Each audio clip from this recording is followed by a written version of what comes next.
Hi guys, I'm back with a new video, back with a guest today, Vikram. Hi Vikram. Hi Saurabh, glad to be here. Yeah, nice to see you here again. We have recorded a lot of videos in the past. So this is the last video of 2022 is what I'm assuming for sure with Vikram.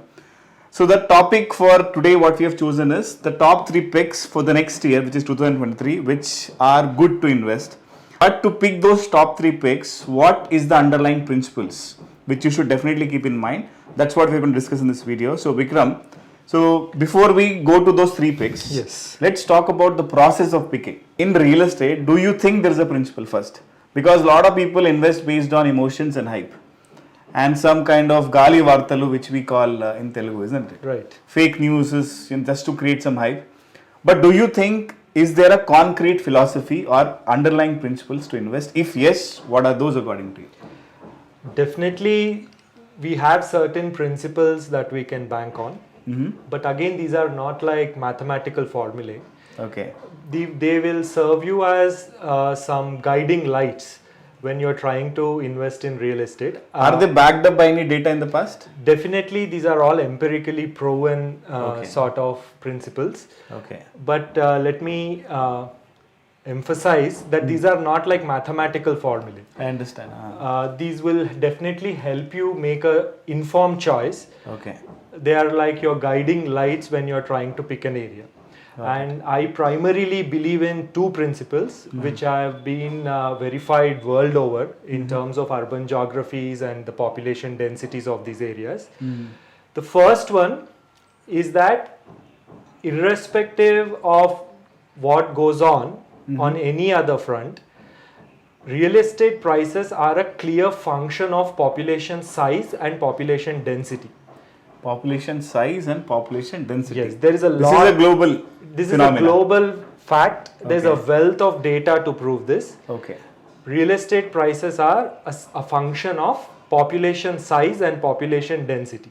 Okay. And both are interlinked, isn't it? Both are interlinked. Okay. So when I say population size and population density, all of you can verify this through a quick Google search. Any city which has about 2 crore population Okay. will have a total metropolitan area of around 6,500 square kilometers. Okay. Okay. This is approximate. Give and take. there. Give and take. Okay. Give and take. Around 6,500 square kilometers is the average size of a city, metropolitan area, which has about 2 crore people living there. How about Hyderabad? This is quite interesting to ask. Hyderabad has about 1 crore people now. Yes, 1.1. Yes. 1 to 1.1. When the 2021 census is out, we'll get a better figure. But right now, the ballpark estimate is between 1 crore and 1.1 crores, right? What is interesting to know is that Hyderabad's urban population growth rate is around 2%. Okay. Okay, it's between 2 to 4%. Some years it has been around 3%, 3.5%. Okay. And more recently, in the wake of COVID, this growth rate has slowed down a bit. But then we know that it's going to bounce back and reach that figure of around 3%. Okay. So 2 to 4% is the urban growth every year. Every year. Okay. It's the annual urban growth rate of Hyderabad. Okay. 1. 2. If you look at certain reports that have been coming out, for example, I can direct your attention to McKinsey's Urban Awakening report. India's Urban Awakening is the name of the report. So what this report essentially says is that India will take about half of the time that it took previously to add the next 25 crores to its urban population. Urban population. To its urban population. So let me just repeat this again. India's urban population was around 31% in 2011. 31%. 31%, right? So compared to India's per capita income, India is considered globally as an under-urbanized type of a society. So we have a larger rural population compared to urban population. But what the projections are really telling us is that going forward, up to 2050, the rate at which we will add the next 250 million to our urban population is going to take half the time that it took previously. Okay. In simple words, what it means is that India's urbanization is going to see an accelerated growth. So India is going to look at some sort of a sudden accelerated urbanization in the next 2 to 3 decades. So you mean people will move cities? Yes, I think that trend is visible all around us. Already, yes. If you are in the age group of 14 to 19 and if you are living in a village, if you simply go and ask them casually, they would definitely tell you that they plan to go to the city. Whether as a driver, a cleaner, a IT employee, a manager, it doesn't matter. Yes. So there is this broad tendency towards the villages emptying out on one side and people moving towards the cities. This trend is already established in India. Yes. Right? So now Hyderabad has around 1 crore people or 1.1 crore people, and we know that it is going to rise at 2 to 3% every year. So in the next 15 years, where all will Hyderabad expand? That is something that we can guess now.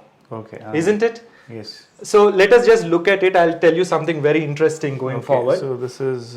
If you can actually zoom into Hyderabad, so it's right? a beautiful. Just stop here. Okay. So one particular question is, where is the center of Hyderabad, right?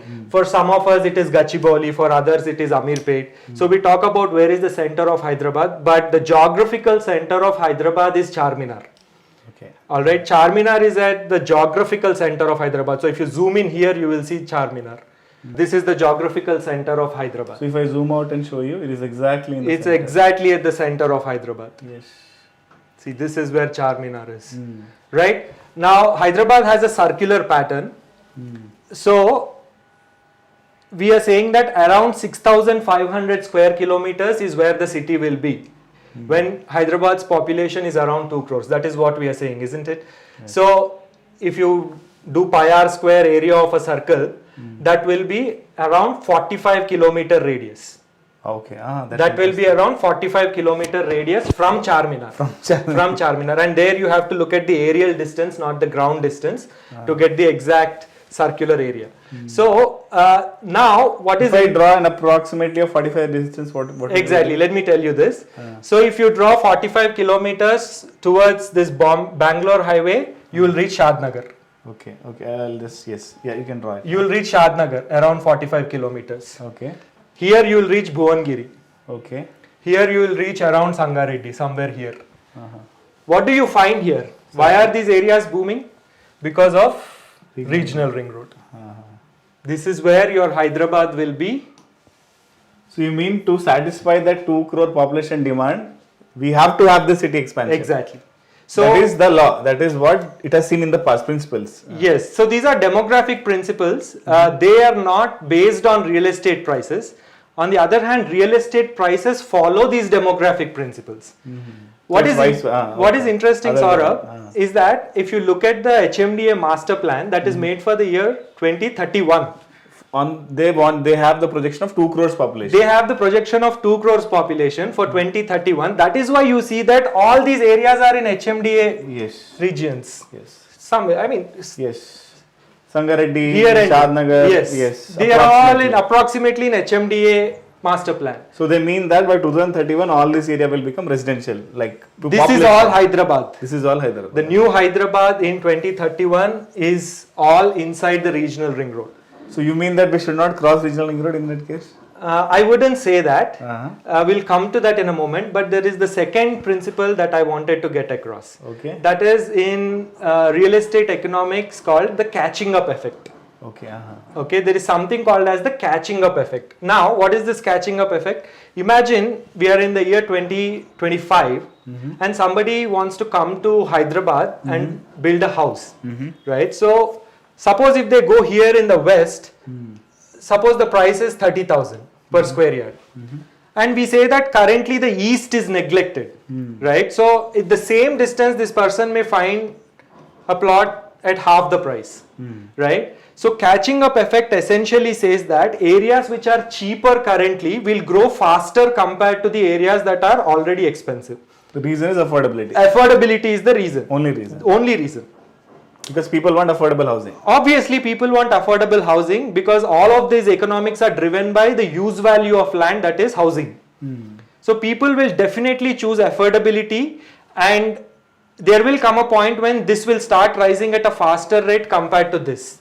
So, if you are thinking with a long-term investment mindset, don't go by the current hype that chalo west mein there's a lot of boom, so let me buy here. So, that's a very bad way of thinking. So you have to buy where the prices are still affordable. Affordability becomes key. So that is what is called the catching up effect. So, okay. So catching up effect is something which you have to invest for long term. Exactly. Okay, that's what you say. Right. And the areas which are currently ignored. Yes. About the other way of looking around. Now you said the West is growing. West is already grown up. It's already expensive. In fact, I have shared in a lot of my videos. Now catching up effect, which is immediate. Okay. Because this is long term. Yeah. What you said is long term catching up effect of 10 years. Now if I rephrase the same question, what is the immediate, or I would say a mid-term catching up effect? Does that exist first? Definitely it does exist, but here infrastructure starts playing a big role. Okay. Infrastructure and commute to the nearest workplace. Okay, and that's my important question to understand, because see, 30,000 per square inch someone is paying to build a house near Rudraram, example. Yeah. And it takes him around 45 minutes to 1 hour to reach to financial district. Right. Now, why shouldn't that person stay in the northern part of Hyderabad, which is near Medchil, or maybe towards the southern part of Hyderabad, which is maybe Timmapur, and reach to workplace in same 45 minutes because of the infrastructure existing there? Definitely. So is also, do you call that also catching effect? So given that the lead time to the workplace is same, people will move to cheaper locations. So say if it's taking me 40. Can you repeat that once again? Given that the lead times to reach your workplace is the same, people will relocate to cheaper places. I think that's quite commonsensical, isn't it? Yes. So suppose if Instead of buying a small apartment, I'll buy a villa there. I'll buy a villa there. Or maybe it takes the same time. Exactly. So instead of suppose if it's taking me 45 minutes to reach from here to financial district, and it's taking the same time, say from here, I will try to relocate here because the price is much cheaper here. So I think that basic that is the basic philosophy. Exactly. So two things you said. One is 6,500 square kilometers and 45 kilometers approximately. Yeah, if you because Hyderabad is in a circular direction. Okay. So keeping that as the basic, they have made this HMD 31 plan. Yes, that's the logic. And second thing is the catching up effect. So don't invest in places which are already expensive. That's exactly. To simplify it, don't invest where the prices are already very high, because unless you want to buy to stay there. Exactly. Because going forward, they will grow comparatively slowly with respect to areas which are cheap right now. Okay. Coming to the golden question, Vikram, what are these top 3 places where I can invest my money for the next year 2023? Because this question was asked a lot and I wanted to address this question. So based on the same principles, what would you recommend? Starting with 3, 2, 1. Right. So number 3 would be obviously West Hyderabad. Okay, that's 3. Number 3. Okay. So if you people say West is the best, but why you are keeping it 3? See, the problem here with West Hyderabad is that the prices are already very, very high here.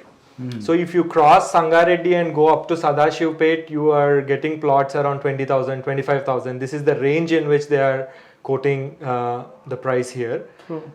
But then let me tell you that West Hyderabad Bombay Highway has always had a special place in Hyderabad real estate. So we cannot totally ignore West Hyderabad. So I don't want to leave out West Hyderabad from my top 3 picks. So I would definitely say that West Hyderabad will be my number 3 pick for investment in the year 2023. Okay. But here the price plays a very key role. So between the proposed regional ring road and outer ring road, if you're getting anywhere between 50 to 20,000 rupees, go ahead and buy it. Okay, till Sangareddy you mean? Yes. Peddapur. Yeah, Peddapur and outer ring road, Muttangi exit.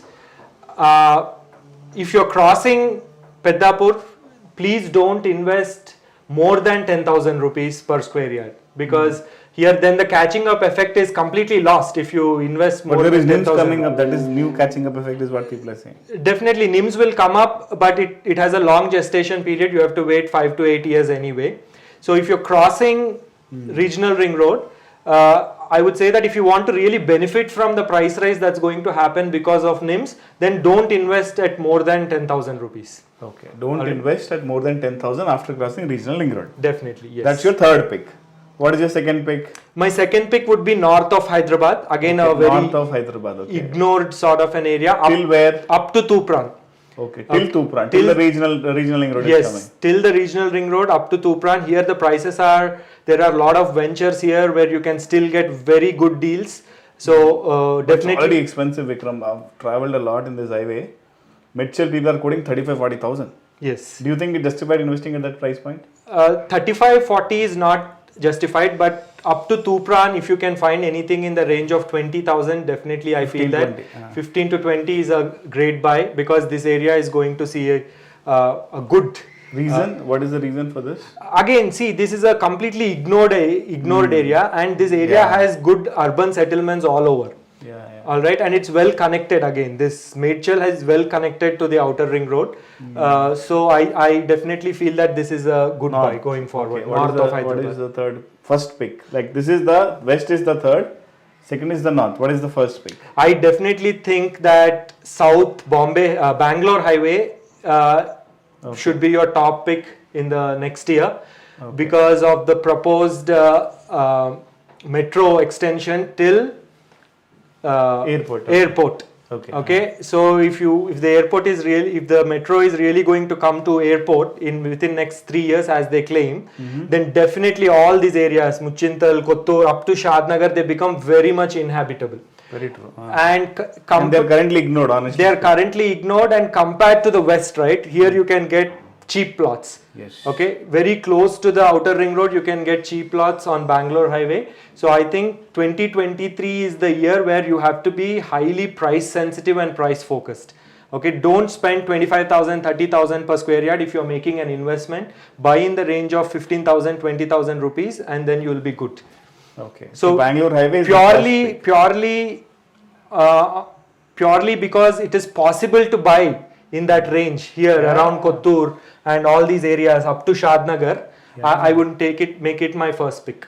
Very true. And believe me, it is reachable to financial estate. I've done a lot of projects in the south of Hyderabad, and still they are available at a very affordable price point. Yes, as you know, Saurabh, when you cross this outer ring road on this Bangalore and it's becoming highway, 8-lane highway now. It's becoming 8-lane highway, and all these areas were currently ignored because there's a lot of 111 GO area here. Yes. So now there's going to be some clarity that will emerge on this 111 GO issue in the next 1 year or 2 years. So as soon as that happens, all of this will become a growth corridor. Okay.